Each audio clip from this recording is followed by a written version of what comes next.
Mbak Ira. Kamu mundur aja jadi 1 meter sedikit. Ya, jadi aku teman-teman, ini aku lagi ada di loadingan ya. Ini tadi sama suamiku disuruh ngecek apa di sini namanya ya? Cabang. Cabang perusahaan ini ya, penimbangan sawit ya. Ini kantornya kecil banget. Nah ini Mbak Ira. Ini Mbak Ira kebetulan pengawas keuangannya. Jadi aku bawa dia ke sini. Nah, kita mau nge-vlogin soal itu guys, senggama terputus. Jadi kemarin itu ada yang chat sama aku, Bu Bidan, kalau senggama terputus itu apakah mungkin bisa hamil gitu. Nah langsung aku bilang bisa, sangat bisa sekali, karena itu angka kegagalannya memang sangat tinggi gitu. Nah terus aku lah ngobrol sama Mbak Ira, kamu dulu pakai KB apa? Karena aku masih inget dia sempat mau menggunakan IUD ya, sempat mau menggunakan IUD tapi tidak jadi. Akhirnya dia hamil. Apakah ketika dia tidak menggunakan IUD itu, aku tanyain sempat itu masa subur atau senggama terputus? Ternyata iya, dan ternyata problemnya sama. Sempat ada perbincangan kecil dengan suaminya, itu anak siapa? Iya Ra? Iya Bu. Sebutan siapa? Ceritakan lah. Jadi apa ya, kan awal-awal hamil itu selalu bertanya kan, kok bisa sih hamil gitu ya. Karena kamu rencananya berapa tahun baru hamil lagi Ra?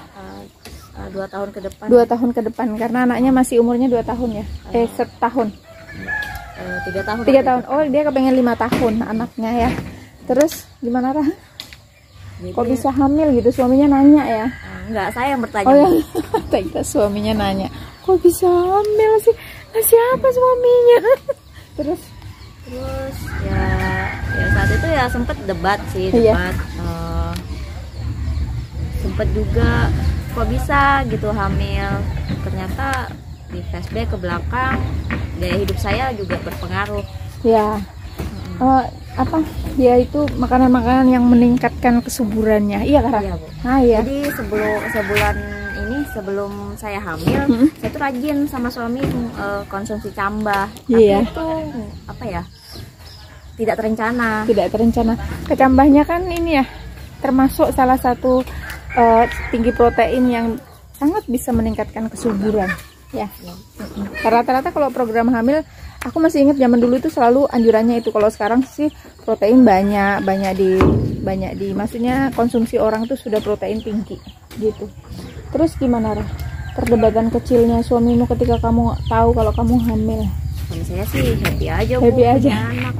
Saya aja masih belum siap karena kan kehamilan yang lalu akhirnya kan secara sesar tuh. Iya. Tapi kamu tadi katanya suamimu sempet apa namanya, tanya kok bisa hamil juga? Enggak juga sih Bu. Cuman dirimu yang bertanya? Ya, saya bertanya kok bisa, padahal kan saat itu saya berhubungan itu terputus. Iya, pakai senggama terputus guys gitu. Tapi akhirnya dia hamil. Jadi tapi dia tuh sering sama aku, sering ngobrol-ngobrol gitu. Jadi pastinya dia tahu bahwasanya, ibu harus tahu ya, bahwa senggama terputus itu resikonya sangat tinggi sekali untuk terjadi kegagalan, karena itu butuh kelihayan bagi suaminya untuk ketika mencabut jangan sampai ada yang tercecer gitu. Tapi kan ya kita nggak tahu sih batas kelihayannya di mana. Jadi sering tidak disadarin ketika dicabut, nah itu ada yang tercecer. Kalau tercecer aja sepersepuluhnya atau seperlimanya dari, kan rata-rata 1200 sel itu apa namanya, cairan sperma yang mengandung gen itu sekitar 1200 ya, gen laki-laki atau perempuan di dalamnya itu 1200. Kalau seperlimanya aja yang tercecer, itu sangat bisa sekali terjadi kehamilan, karena yang dibutuhkan kan cuma satu yang bisa masuk ya Mbak Ira. Kalau kembar bisa 2, tapi yang dibutuhkan cuma 1 aja untuk bisa hamil, untuk tembus ke sel telur perempuan begitu ya. Jadi Mbak Ira kemarin itu ceritanya ada yang konsultasi sama aku, dan suaminya tidak percaya bahwa itu adalah anaknya.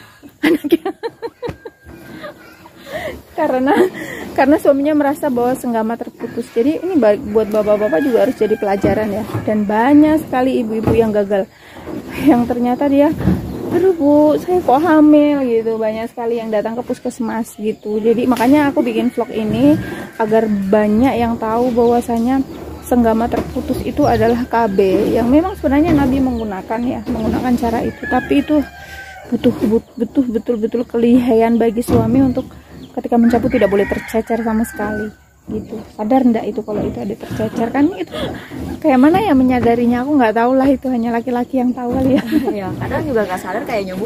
Nggak sadar juga ya. Dan atau sebenarnya kalau misalnya bisa hitung masa subur, sebaiknya pas di masa subur itu sebaiknya tidak tidak berhubungan sama sekali, lebih baik seperti itu. Cuman yang jadi masalah, Mbak Ira pernah merasakan masa subur itu gimana? Ya hormon tinggi sih bu, ya, kepengen ya, aja gitu. Jadi kalau kita masa subur itu, kalau aku yang merasakan itu meningkat gitu loh gairah seksnya. Jadi ya nggak usah diajain, kadang-kadang kita yang ngajain sendiri. Iya Mbak Ira? Iya betul. Jadi dimana hormon kita itu pas masa subur memang tinggi-tingginya ya gairah seksual, dan kita itu pasti lebih tampak bersinar gitu di mata suami, dan kita lebih semangat gitu karena semangat kita itu tinggi. Jadi kalau untuk tidak berhubungan itu di masa subur itu kayaknya berat banget ya Mbak Ira. Nah, jadi ya sebaiknya kecuali bisa menahan, tapi kalau nggak bisa menahan ya gunakanlah kondom aja lah. Ini di pas masa suburnya itu, masa subur itu kan tidak lama ya, cuman Mbak Ira gitu, itu mobilnya mau timbang, lo ada ibunya di situ. Itu nya mau timbang, kita geser sedikit. Nah kita di sini Mbak Ira. Jadi sebaiknya metodenya seperti itu. Dan masa subur itu kan cuma 7 hari ya Mbak Ira. Jadi 7 hari. Jadi 7 hari itu disiasatin aja untuk tidak berhubungan atau menggunakan kondom begitu ya. Kalau keterlanjutan segera minum kontrasepsi darurat. Mbak Ira pernah dengar kontrasepsi darurat? Pernah sih tapi belum pernah menggunakannya ya. Kontrasepsi darurat itu memang jarang sekali ya dipakai di pasaran, karena biasanya sini Mbak Ira kita geser. Jadi kontrasepsi darurat itu bisa semuanya diganti dengan pil KB Mbak Ira. 4 tablet sekali minum. 4 tablet sekali minum, dan itu harus dipastikan lagi 7 hari hamil atau enggak, karena itu juga kontrasepsi darurat itu ada angka kegagalannya. Kontrasepsi darurat itu bisa diminum sebelum 3 hari setelah. Ya udah teman-teman, itu aja dulu. Kita mau cek cek keuangan dulu. Ya udah. Assalamualaikum. Kasih